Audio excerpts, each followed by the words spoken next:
તો અશોકભાઈ ખાસ કરીને અહીંયા ગુજરાતના વિઝનરી નેતા શંકરભાઈ ચૌધરી જેમના વિઝન થકી આપ આ હરિયાળી જોઈ રહ્યા છો અને જેમ ધીમે ધીમે પાણીદાર જિલ્લો બની રહ્યો છે એમના અધ્યક્ષ સ્થાને જ્યારે આ કેમ્પ ખુલ્લો મૂકવાનો છે, ખૂબ ખૂબ શુભેચ્છાઓ જીવરાજભાઈ અમારી તમને, અને એવા સંદેશા અહીંથી બનાસકાંઠાને આપજો કે જનજીવન ઉપર એની જે અત્યારે આધુનિક યુગમાં પણ સોશિયલ મીડિયાનો દુરુપયોગ થઈ રહ્યો છે કે ઘર ઘર સુધી એવો સંદેશ જાય કે સોશિયલ મીડિયા એક એવું માધ્યમ છે કે તમને ઝીરોમાંથી હીરો પણ બનાવી શકે છે, અને કદાચ તમે હીરો બની ગયા હોય તો તમને ઝીરો પણ બનાવી શકે છે.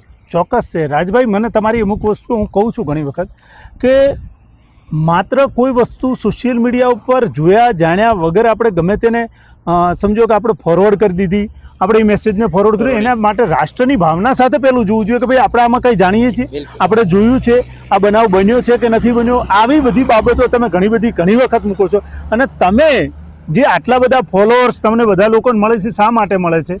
મીડિયા તો છે જ આ જગતમાં, પણ તમે સોશિયલ મીડિયાના માધ્યમથી સત્ય લોકોના સામે મૂકો છો. સત્ય ઉજાગર જે વ્યક્તિ કરે છે ને એને લોકો વધારેમાં વધારે ચાહના આપે છે. બિલકુલ જીવરાજભાઈ, આ બધી પ્રેરણાઓ અમને તમારા જેવા લોકો પાસેથી મળતી હોય છે, તમારા જેવા યુવાન જે હંમેશા સમાજ માટે કંઈક કરવા તત્પર હોય છે. આવી પ્રેરણાઓ અમે પણ અમારા જીવનમાં ઉતારતા હોય છે. તો અશોકભાઈ, આજે જીવરાજભાઈને મળીને કેવું લાગ્યું તમને? બહુ જ ખરેખર બહુ જ આનંદ થયો છે, અને કંઈક એમના જોડેથી ખરેખર કંઈક શીખવા જેવી છે. એમના જોડેથી કંઈક વાતો લઈને આપણે દિલમાં અને આપણા જીવનમાં ઉતારી શકાય એવી કંઈક એમના જોડે વાતો છે. તો આપણે આપણા માધ્યમથી પણ લોકોને કહીએ કે ખરેખર તમે આવો ગુજરાતના કેમ્પમાં. યસ, આવો. અને અહીંયા તમને બીજો પ્રેમ ભાવ તો મળવાનો છે, પણ સર જોડે અહીંયા હોય હાજરમાં હોય તો 100% એમની જોડે 2-5 મિનિટ બેસજો, તમને કોઈક સારો મેસેજ આપશે. અને મને, હું આજે એઝ અ નાના ઉંમરનો છું સરને, પણ મને બી એવા 2 મેસેજ મળ્યા છે, હું 100% મારી જિંદગીમાં ઉતારીશું.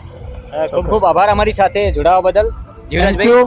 આપનો આભાર. અને બધા લોકોને તમે જે અનુરોધ કર્યો, બધા લોકો અહીંયા સેવા લેશે તો ચોક્કસ એ લોકો તમારો આભાર માનશે, એવી સેવા અહીંયા થશે.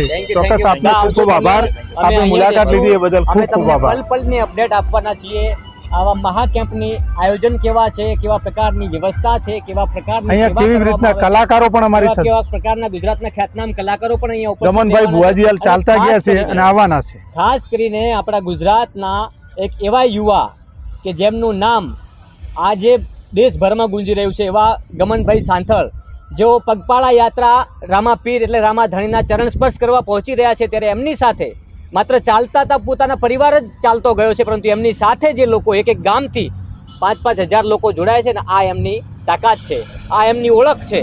અને એ ભુવાજી પણ અહીંયા, જ્યારે ગમનભાઈ પણ અહીંયા પહોંચવાના છે, અમારા વિજયભાઈ સુવાળા, આ બધા બીજા નામે ઘણા બધા કલાકારો, અમારા સંજયભાઈ નાણી, પ્રવીણભાઈ નાણી, જે આ સભ્ય છે આ ગ્રુપના, એ લોકો, મારી એક વાત વધારે કરવી છે કે અમારી સાથે જે કલાકારો છે ને, એ જેમ તમે અમારી સાથે આવીને વાર્તાલાપ કરો છો એ રીતે એ લોકો, સંજયભાઈ નાણીનું એમનું નામ છે, પણ છતાં પણ અહીંયા રસ્તા ઉપર ઉભા રહી અને લોકોને લઈ આવી હાથ જોડી એમને માલિશ કરી એમની સેવાઓ કરે છે. એટલે દરેક કલાકાર અહીંયા જે આવે છે ને, એ પોતાના, અમને કલાકારો બધા ઘણા બધા છે અહીંયાના, આપણા બનાસકાંઠા જિલ્લાના હોય, કારણ કે નીતિનભાઈ હોય કે ગુજરાતના ખ્યાતનામ કલાકારો છે, બધા અહીંયા આવવાના છે અને બધા લાગણીથી આવવાના છે, પ્રેમથી આવવાના છે.